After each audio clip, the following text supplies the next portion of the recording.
Falei, moçada, beleza, beleza? Aqui quem fala é o Patrímio, diretamente de um estúdio no sul de Nova York, chamado New York Studio, aqui vindo falar com vocês. Bom, pessoal, o tema do vídeo de hoje é algo que tá me incomodando muito ultimamente. É algo que realmente tá me dando uma certa pulga atrás da orelha. Algo que ali vai me incomodando, vai me dirimindo, vai de fato assim preenchendo os meus pensamentos de uma forma muito negativa, de certa maneira, né? Bom, o que é isso que eu tô pensando? É o paradoxo dos jovens atuais, né? É o paradoxo dos jovens atuais. Por que paradoxo, Patrímio? Porque, de certa maneira, se a gente for parar para pensar, na história do mundo, estamos numa época que, como nunca antes, fomos tão amorais, certo? Por que tão amorais? Porque nunca antes, na história do mundo, a gente teve tantas opções de moralidades para seguir que a gente, por um excesso de opções, não escolhesse. Então, por exemplo, se você nascesse um grego, você ia acabar acreditando nos deuses gregos, porque isso fazia parte daquilo que era uma construção social chamada Grécia. Se você fosse um medieval, especialmente da Europa Ocidental, especialmente da França, da Itália, do Sacro Império Romano Germânico, etc., é muito provável que você fosse acreditar no catolicismo ou em alguma forma de cristianismo depois do século XVI, por causa da Reforma Protestante. Se você nascesse no século XX, é muito, mas muito provável que você acreditasse. Se nascesse antes da metade do século XX, antes da Segunda Guerra Mundial, no catolicismo, e se nascesse depois, é muito provável que você acreditasse ali ou no catolicismo / cristianismo, ou você acreditasse em algum tipo de teogonia libertina, meio Woodstock, assim, alguma coisa assim, para tentar superar o espírito do catolicismo e tudo mais. Mas nunca antes, na história dos homens e dos tempos, no século XXI, né? Nunca antes na história dos homens e dos tempos, ocorreu como no século XXI, que as pessoas têm tantas opções para seguir que a gente não sabe muito bem como seguir, quem seguir, etc. A gente acaba ficando meio perdido. E por causa disso a gente não segue, e justamente por causa disso a gente não acata nenhum sistema moral específico. E junto com os sistemas morais, vem uma coisa, né? Que é a tal da proibição dos atos libidinosos. Em específico, a proibição do intercoito. Porque, de certa maneira, o intercoito, ou coito, né, ele acaba sendo algo que afasta o ser humano de um ambiente racional e joga o ser humano num ambiente irracional. Porque é dentro daquele momento específico da sua existência, você não pensa em grandes problemas. Você não se coloca acima de um mero cachorro que está ali copulando para reproduzir sua espécie. Você não se coloca acima de um chimpanzé. Não. Você se coloca no mesmo nível dele. Por quê? A gente pode ter formas de comer, a gente pode ter formas de dormir, a gente pode ter formas de se limpar, mas a gente não tem forma de transar. Então, qual é a melhor maneira que a gente tem para... como eu posso dizer?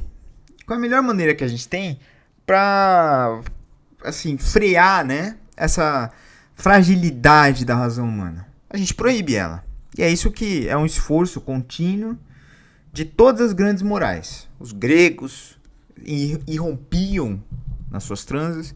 Por mais que falem que os gregos eram libertinos e tudo mais, os deuses, assim, eles copulavam entre si, mas só que para uma finalidade específica. Nunca pelo bel prazer, nunca por aquela coisa, né? Os medievais eu nem preciso dizer, depois eu nem preciso dizer, né?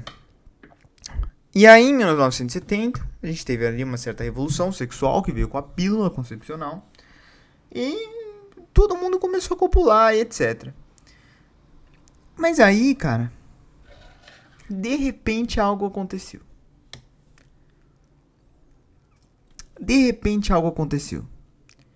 E os jovens que antes transavam, hoje não transam mais. Os jovens que antes transavam, hoje discutem o coito. Os jovens que antes transavam, hoje ignoram o coito.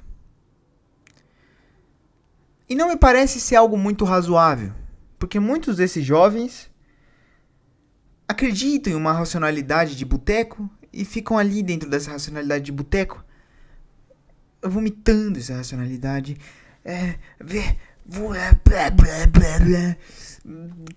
cagando essa moralidade, mas eles não têm nada. Vou dar um exemplo pra vocês. Existe um indivíduo, asceta inato, que não é asceta, mas beleza. Ele comete todos os tipos de pecados. Ele e a sua dama. Adolescente, no auge da sua testosterona natural, no auge da produção natural de seus hormônios. Não copula. Quer casar pra copular. Quer seguir a castidade.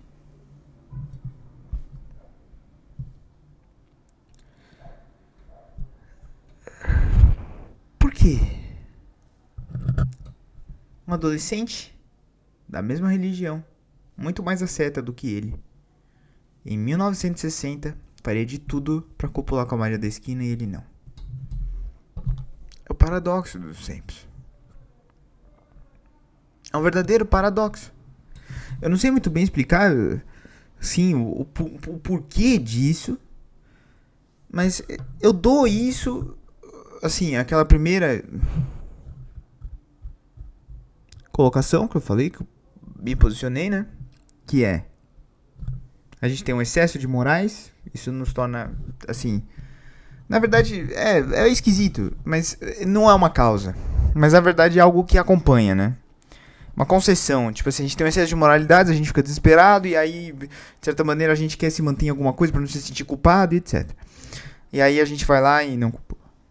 Aí tem uma segunda causa. Há uma segunda causa aqui. Me parece que há uma comoditização da moral. Então até a moral virou uma commodity hoje em dia.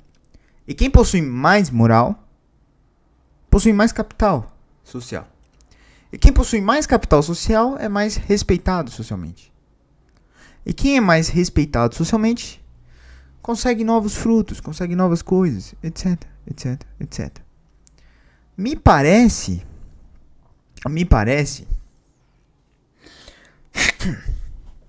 que assim,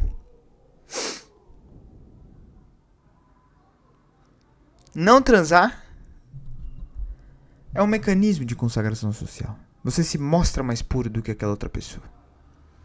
É uma forma de você tornar tangível uma moralidade asceta que era valorizada há 1000 décadas atrás. Só que você vai lá e você deixa tangível e as pessoas querem que isso se torne mais uma forma de comparação. Eu transo mais, eu transo menos do que você, e etc, etc e tal. E eu acho também que existe algo bioquímico acontecendo no jovem de hoje em dia. A gente fica tão mesmerizado por dopamina, por recompensas rápidas. A gente fica tão inebriado assim por esses sistemas de altas recompensas e de constante processamento de informações que a gente acaba se esquecendo de outros prazeres da vida e que são próprios do ser humano e que geram mais benefícios hormonais até do que aqueles outros. Então a gente deixa de praticar exercícios físicos para ficar no celular, a gente deixa de estudar para ficar no celular, a gente deixa de copular para ficar no celular. Porque no fim das contas é menos trabalhoso. Você tem pequenas gozadinhas, pequenos pulsos, pequenas gozadinhas ali que fazem com que você não queira gozar de fato, né?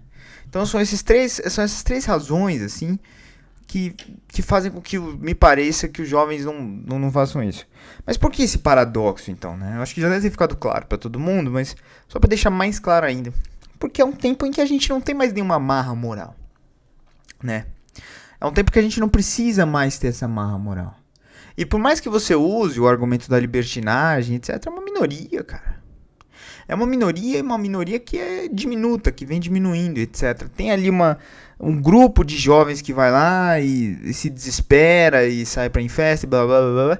Mas isso é uma minoria comparando com o começo desse século.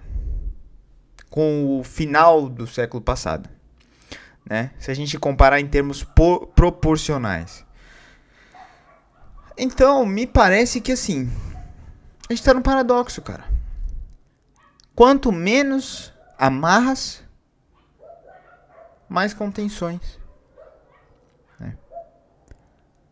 Bom, fique aqui essa reflexão. Coloquem aí nos comentários aí o que vocês pensam sobre isso. Tchau!